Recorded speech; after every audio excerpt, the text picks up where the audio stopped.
सुन भाई, ये बाजार किसी के बाप का नहीं है। यहाँ सिर्फ दो किस्म के लोग होते हैं, या तो वो जो बेचते हैं या वो जो खरीदे जाते हैं।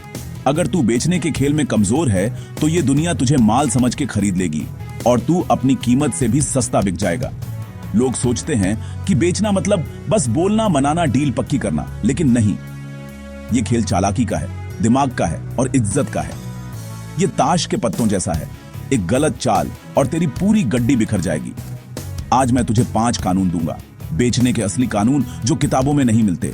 ये मैंने जमीन पर सीखे हैं, गलियों में, मार्केट में, मोल भाव में और सौदों की लड़ाई में। अगर तूने इन्हें समझ लिया तो ग्राहक तुझे ढूंढेंगे, तेरे दरवाजे पर आएंगे और तेरी जेब कभी खाली नहीं रहेगी। लेकिन सुन, ऐसा माल हर किसी को नहीं मिलता, तो अभी सब्सक्राइब कर, बेल दबा, क्योंकि आज मैं तेरे हाथ में वो चाबी देने वाला हूं जिससे तू किसी भी ग्राहक का ताला खोल सके। नंबर 1 है ध्यान खींच। अगर ग्राहक तुझे देखे ही नहीं तो खरीदेगा क्या? आज का ग्राहक रोज सैकड़ों चीजें देख रहा है, ad, poster, offer, sale, discount, चिल्लाते सेल्समैन, लेकिन वो रुकता कहां है? वहीं जहां उसे कुछ अलग दिखता है। सबसे तेज आवाज नहीं बिकती, सबसे अलग आवाज बिकती है।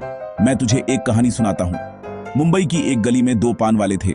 दोनों का माल एक जैसा, दोनों की कीमत एक जैसी और दोनों के ग्राहक बराबर। लेकिन एक दिन एक पान वाले ने चाल चली। उसने अपने पान को चांदी के वर्क में लपेटकर बेचना शुरू कर दिया और बाहर बोर्ड लगाया, शहर का पहला चांदी वाला पान। न कीमत बदली, न स्वाद, न दुकान की जगह, बस ध्यान खींच लिया। नतीजा ये हुआ कि जो लोग सिर्फ गुजर रहे थे वो अब रुकने लगे। जो पान नहीं खाते थे उन्होंने भी कहा, चलो ट्राई करते हैं। धीरे धीरे आधा मोहल्ला उसकी दुकान पर आने लगा। ध्यान खींचने के 3 हथियार हैं। पहला, अलग पहचान। ऐसा कुछ दिखा जो बाकी नहीं दिखा रहे। अगर तू मोबाइल बेच रहा है तो बॉक्स खोलने का तरीका अलग कर दे। अगर तू जूते बेच रहा है तो पैकिंग ऐसी कर कि ग्राहक बॉक्स देखकर ही खुश हो जाए। दूसरा, पहली नजर में हिट। पहली झलक में ही ग्राहक को रोक दे।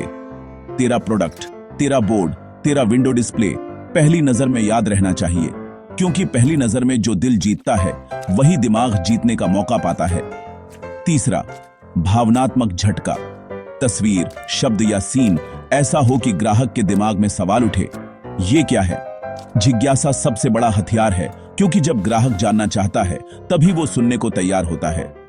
ये कानून याद रख, क्योंकि अगर तेरी एंट्री ही धमाकेदार है तो निकलने का नाम ही नहीं आएगा। ध्यान खींचना मतलब आधी जंग जीत लेना, और भाई, इस खेल में आधी जंग जीतने वाला ही आखिर में बाजी पलट देता है। सुन, ग्राहक चीज नहीं खरीदता, ग्राहक भरोसा खरीदता है। चाहे तू जूते बेच रहा हो, कार बेच रहा हो या घर, असल में तू ग्राहक को यह यकीन बेच रहा है कि उसका पैसा सही जगह जा रहा है। अगर भरोसा नहीं तो सौदा नहीं। देख, एक बार का मामला है। मेरे एक दोस्त का हार्डवेयर का बिजनेस था। माल सस्ता था, क्वालिटी भी अच्छी थी, लेकिन ग्राहक आता था, देखता था और बिना खरीदे चला जाता था। मैंने उससे पूछा, भाई, दुकान पर आते ही ग्राहक क्यों भाग जाता है? जवाब में उसने कहा, शायद लोग मेरे रेट से खुश नहीं हैं। मैंने कहा, नहीं, तेरे चेहरे पर भरोसा नहीं है। मैंने उसे सिखाया कि ग्राहक को पहले कहानी सुनाओ, माल दिखाने से पहले उससे जुड़ो, उसकी समस्या समझो और फिर बताओ कि तेरा प्रोडक्ट उसका हल कैसे है। बस अगले महीने से उसकी सेल्स डबल हो गई। भरोसा बनाने के 3 असूल हैं। पहला, सच बोल। ग्राहक को आधी अधूरी या झूठी बात बताकर तू एक बार बेच सकता है, लेकिन दूसरी बार वो तेरे पास नहीं आएगा। दूसरा, सबूत दे। ग्राहक सिर्फ तेरी बात पर नहीं, तेरे काम के सबूत पर भरोसा करता है। पुराने ग्राहकों के रिव्यू, पहले के सौदे या गारंटी। तीसरा, वादा निभा। जो बोला है वो पूरा कर, वरना तेरे नाम का बाजार में ऐसा बंटाधार होगा कि तेरा बोर्ड देखकर भी लोग रास्ता बदल लेंगे। भाई, याद रख, भरोसा वो तिजोरी है जिसमें तू अपना पूरा बिजनेस जमा करता है। अगर तिजोरी खाली हो गई तो तेरे पास बेचने के लिए कुछ नहीं बचेगा। भाई, अगर तू चीनी में बोले और ग्राहक पंजाबी में, तो सौदा कैसे होगा? बेचने का खेल सिर्फ बोलने का नहीं, सुनने का भी है। ग्राहक किस तरह सोचता है, किस चीज से डरता है, किस चीज से खुश होता है, यह समझना पड़ेगा। जब तू उसकी भाषा बोलता है तो तू सीधे उसके दिल से जुड़ता है। एक किस्सा है। एक कार डीलर था जो अपने हर ग्राहक से बड़ी बड़ी टेक्निकल बातें करता था।